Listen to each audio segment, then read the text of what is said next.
The Legend of the Indian Paintbrush by Tomie dePaola.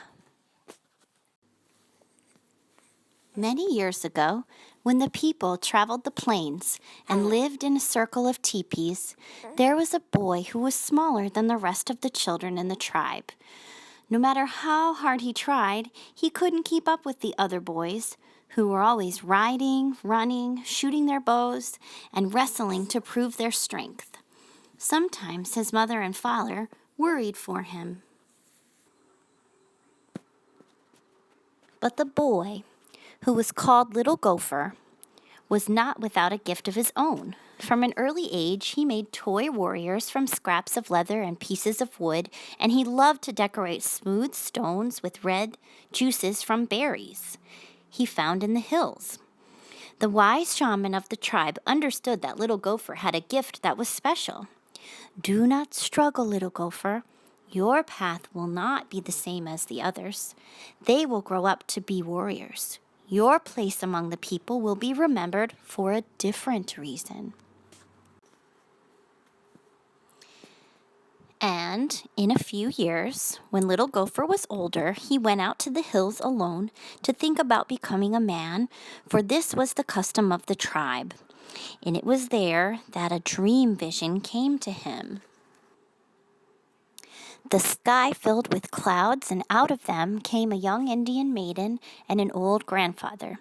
She carried a rolled-up animal skin, and he carried a brush made of fine animal hairs and pots of paints. The grandfather spoke. "My son, these are the tools by which you shall become great among your people. You will paint pictures of the deeds of the warriors and the visions of the shaman, and the people shall see them and remember them forever." The maiden unrolled a pure white buckskin and placed it on the ground. "Find a buckskin as white as this," she told him. "Keep it, and one day you will paint a picture that is as pure as the colors in the evening sky." And as she finished speaking, the clouds cleared, and a sunset of great beauty filled the sky. Little Gopher looked at the white buckskin, and on it he saw colors as bright and beautiful as those made by the setting sun. Then the sun slowly sank behind the hills. The sky grew dark, and the dream vision was over. Little Gopher returned to the circle of the people. The next day, he began to make soft brushes from the hairs of different animals and stiff brushes from the hair of the horses' tails. He gathered berries and flowers and rocks of different colors and crushed them to make his paints.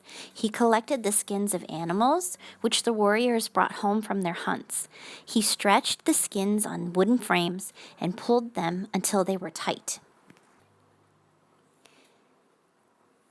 And he began to paint pictures of great hunts,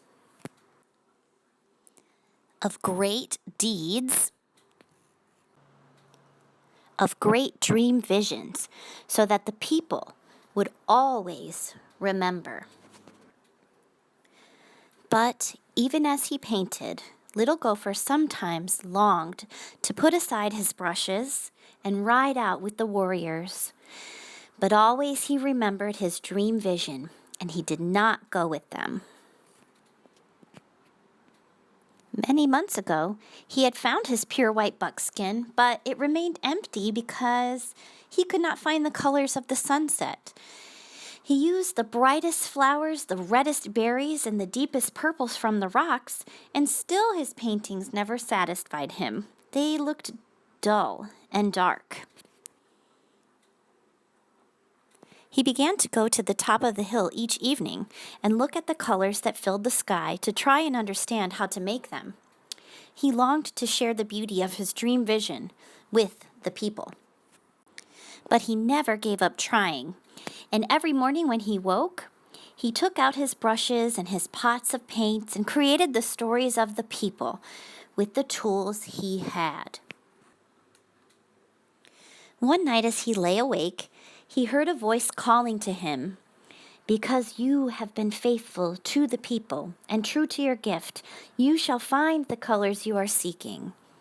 Tomorrow, take the white buckskin and go to the place where you watch the sun in the evening.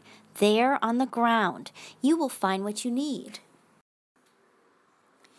The next evening, as the sun began to go down, Little Gopher put aside his brushes and went to the top of the hill as the colors of the sunset spread across the sky.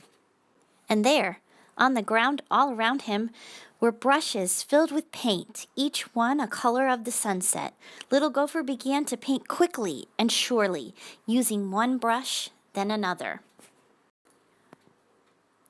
And as the colors in the sky began to fade, Little Gopher gazed at the white buckskin and he was happy. He had found the colors of the sunset. He carried his painting down to the circle of the people, leaving the brushes on the hillside. And the next day, when the people awoke, the hill was ablaze with color, for the brushes had taken root in the earth and multiplied into plants of brilliant reds, oranges, and yellows. And every spring from that time, the hills and the meadows burst into bloom. And every spring, the people danced and sang the praises of Little Gopher, who had painted for the people. And the people no longer called him Little Gopher, but he who brought the sunset to earth. The end.